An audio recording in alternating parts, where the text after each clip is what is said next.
sandali sa buhay na kailangan mong pumili. Ano kaya yung mga kailangan nating piliin sa ating mga buhay? Ano ba alam? Jasmine? Baka may alam ka? Wala. Ngayon, sigod. Ito yung katanungan.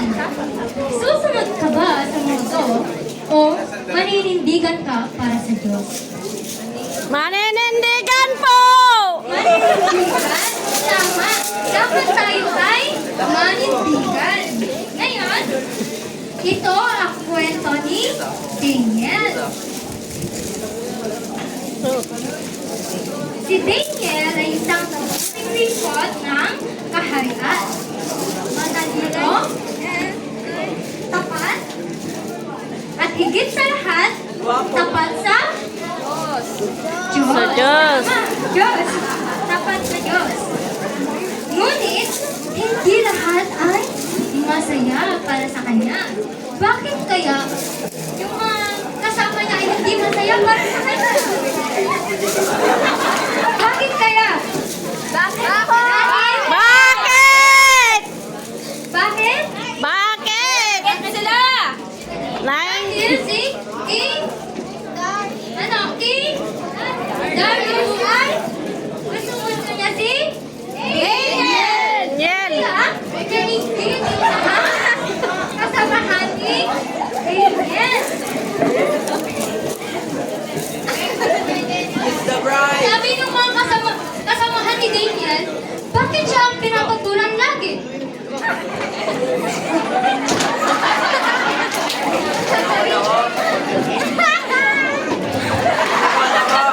Bagay, bagay! Wala ba siyang kahinaan?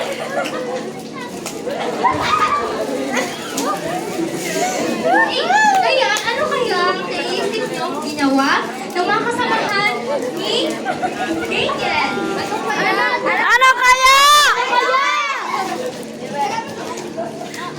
Ano yung ginawa ng mga kasamahan ni Daniel? Teacher, di namin alam. Ay, hindi ko alam. Hindi niyo pa ba napag-aralan?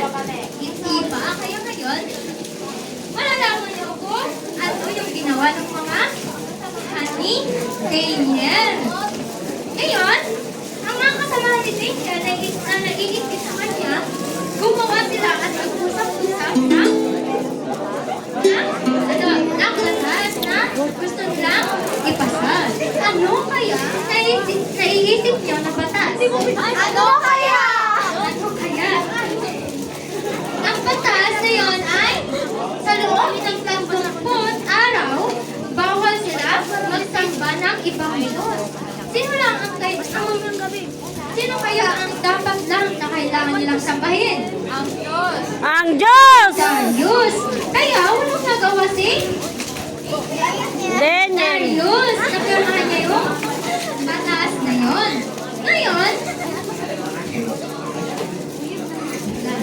Ngayon, si Daniel ay umuwi.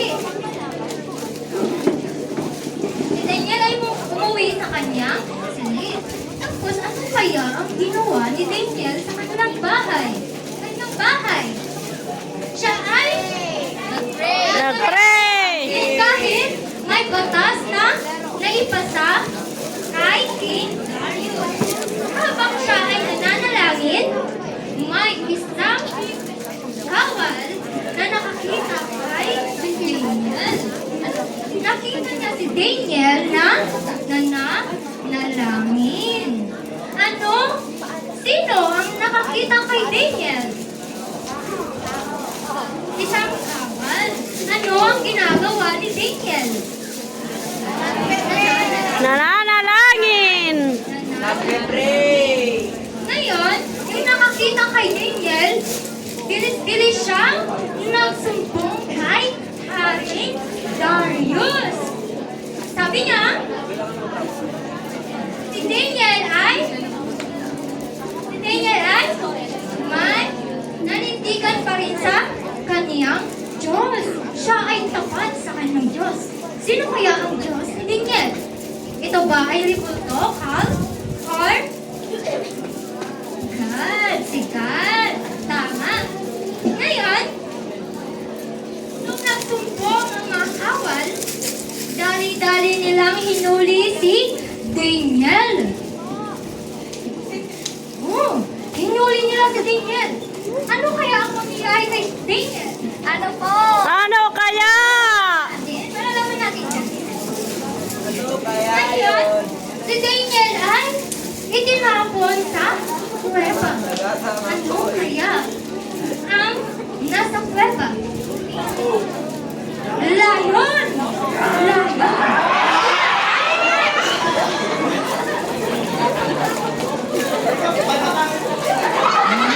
Patakayon eh. Tinapon nila si Daniel sa kuweba na may mga layon. Ngayon, ano mangyayari kaya sa inyo kay Daniel? Siya ba ay mamamatay? Opo. Malalaman natin yan. Si Daniel ay hindi namatay. Dahil siya ay nanalangin sa kanyang Panginoon. Sino ulit yung Panginoon niya? Jesus Christ! Si? With Jesus Christ! Sabi ni Daniel, Panginoon, ikaw pa rin ang susundin ko. Sabi niya, habang siya ay Nananalangin. ano kaya ang nangyari sa mga layon? Ano kaya? Ha? Tinabog kayo mga bibig.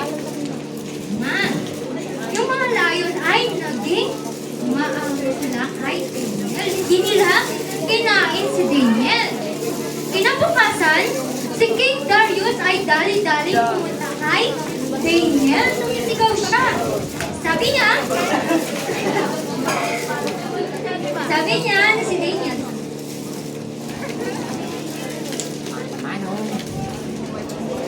asan ka, Daniel? Buhay ka pa ba? Dito. Sumagot si Daniel. Oh, hari! Buhay pa! Buhay pa ako! Pinotektahan ako ng Diyos. Sino yung nagprotekta kay Daniel? Ang Diyos! Ang Diyos. Ang Diyos. At doon napatunayan na ang Diyos ay tapat sa mga taong tapat sa Kanya. Kung kayo ay tapat sa Diyos, siya din ay magiging tapat sa inyo. Kaya, huwag natin talikuran ang Diyos, huwag natin ipagpalit ang Diyos. Kung nasa inyo na ang Diyos, huwag na kayong tumalikod. Dahil kung kayo ay tumalikod sa Diyos, kayo ay mapapahamak. Hindi siya magiging tapat sa inyo. May mga bagay na mangyayari sa inyo. Taktukso, pressure at takot. Maninindigan ka ba kahit ikaw lang ang mag-isa?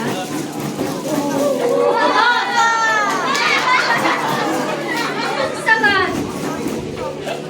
Kayo ba ay maninindigan kahit kayo lang ang mag-isa? Oh no! Tama yan.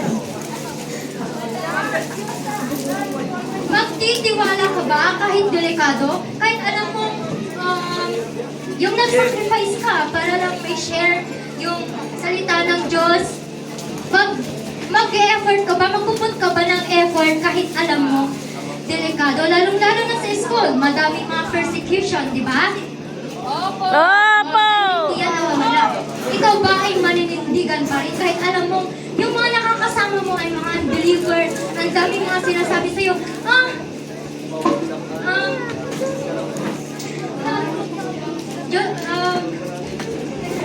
nakalimutan ko.